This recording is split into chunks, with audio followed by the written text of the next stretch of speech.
2023년 출산율이 0.72명이었는데 올해는 0.6명대로 떨어질 게 확실시되고 있죠. Korea is so screwed. Wow.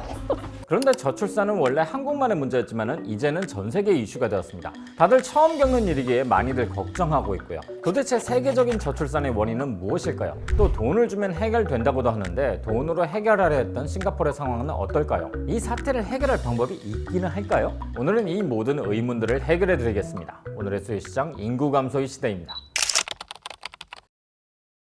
지금은 저출산이 문제지만은 옛날엔 모두가 저출산을 원했습니다. 인구가 늘어나면 자원과 식량이 부족해져서 파멸적인 미래가 올 거라 봤던 거죠. 그래서 다양한 방법의 산화 제한 정책이 전 세계에서 펼쳐졌었는데 막상 뚜껑을 까보니까 자원 걱정을 할 필요가 없었어요. 기술이 발달해서 더 적은 자원으로도 높은 생산성이 나왔고 새로운 형태의 자원들이 계속 발견되었기 때문이죠. 그 와중에 동아시아에서는 산화 제한 정책이 큰 성공을 하면서 출산율이 급감했습니다. 세계적인 모범 사례로 꼽힐 정도였죠.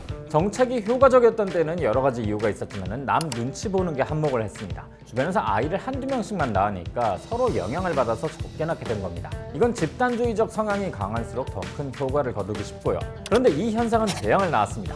너도 나도 적게 낳거나 아예 안 낳아버리니까 이 분위기에 영향을 받아서 다들 안 낳는 쪽으로 가게 된 거예요.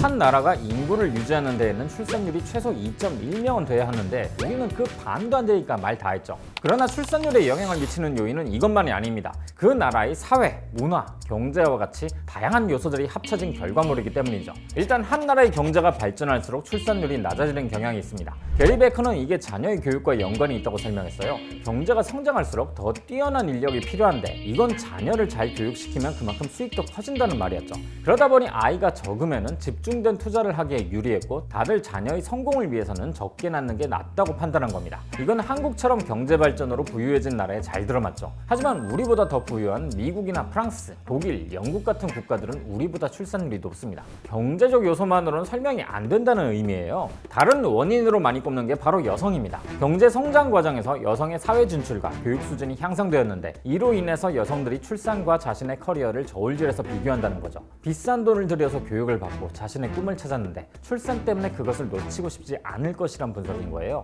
실제로 여성들의 교육 수준과 사회 진출이 출산율과 반비례 관계였던 것도 사실이고요. 시진핑 주석이 여성들에게 가정으로 돌아가라 한 것도 이런 근거에 기반해서였습니다. 그러나 여성 권리의 후퇴는 민주주의 국가에서는 실행이 힘들다고 봐야죠. 그래서 다른 해법으로 자유로운 출산 육아 휴가와 보육 정책, 남성의 가사 분담 등 여성 친화적인 정책을 제시해온 거고요. 실제로 실증 연구에선 2000년대 이후로 여성의 사회 진출률과 교육 수준이 높을수록 출산율이 증가하는 것으로 변했다는 결과가 나오기도 했습니다. 우리나라도 2010년대 후반부터 공무원 비중이 높은 세종시가 전국 출산율 1위를 기록했죠. 하지만 이것도 깔끔한 해법은 아닙니다. 여성 친화적인 정책을 펴는 북유럽과 서유럽 국가들을 보면 출산율이 우리보다는 높아도 완만히 하락하는 모습을 보이거든요. 그래서 이민을 또 다른 해법으로 주장하기도 합니다. 실제로 출산율이 높은 나라에서 많이 건너오니까 출산율 반등에 도움이 되기도 하고요. 그러나 이것도 마냥 이상적인 방법은 아닙니다. 현재 이민자 관련 사회 문제가 커지고 있고 그게 유럽 사회의 극우화에도 영향을 미치고 있거든요. 거기다가 이제는 이민자들도 아이를 적게 낳으니까 이민자로 문제를 해결하기엔 사실상 사회적 갈등과 비용이 훨씬 큰 상황이죠.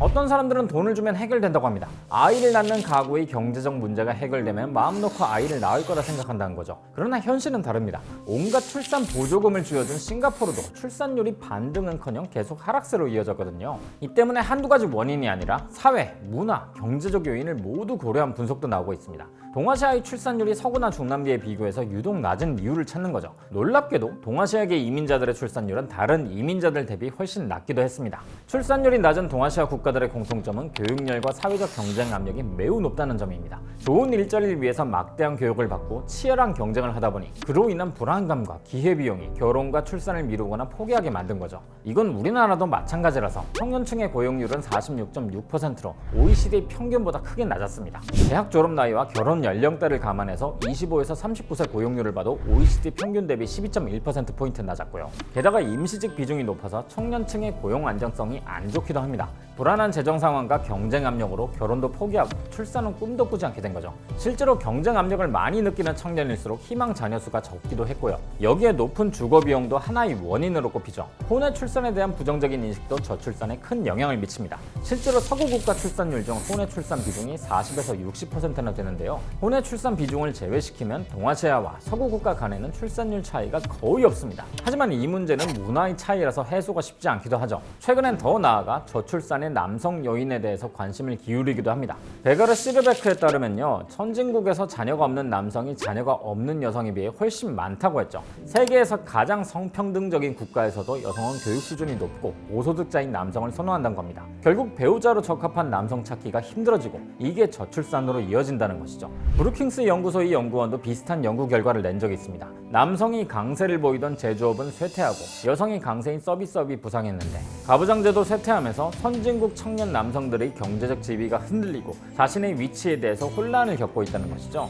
거기다가 가족 부양이 부담스럽다면 더욱 결혼과 출산을 지향할 거고요. 그만큼 저출산 문제를 다방면에서 분석 중인 겁니다. 상황이 이렇다 보니 이런 주장도 나오고 있습니다. 저출산은 극복 가능한 미래가 아니라 적응해야 할 미래라는 것이죠. 출산율 2.1 이하로 내려간 나라들은 뭘 해도 출산율 회복이 안 된다는 겁니다. 다양한 방법을 동원해도 일시적으로 상승할 뿐 결국 인구를 유지할 수 있는 2.1을 넘기는 건 불가능하다 보는 거죠. 실제로 전 세계의 출산율은 내려가고 있고 22년 기준 80억 명인 세계 인구는 2085년에 100억 명을 기록하고 하락할 것으로 전망되고 있습니다. 그렇다면 어떻게 이 저출산의 시대를 잘 보낼 수 있을지를 고민해야 한다는 거죠. 로봇과 AI 기술이 주목을 받는 것도 이런 이유에서고요. 저출산 문제의 어려운 점은 우리가 경험해 본 적이 없어서입니다. 앞서 우리나라 저출산의 원인으로 말한 치열한 교육열과 경쟁이 단점처럼 들려도 한국전쟁 이후 우리가 잘 살게 된 원동력이라서 마냥 나쁘게만 보기는 어렵습니다. 다만 속도 조절은 필요하니까 다양한 원인들을 고려해서 새로운 방법들을 실행해 봐야겠죠. 우리의 미래는 지금 우리가 뭘 하느냐에 달려 있습니다. 이 선택을 부디 잘 해내서 저출산 시대를 잘 헤쳐나가길 바랍니다.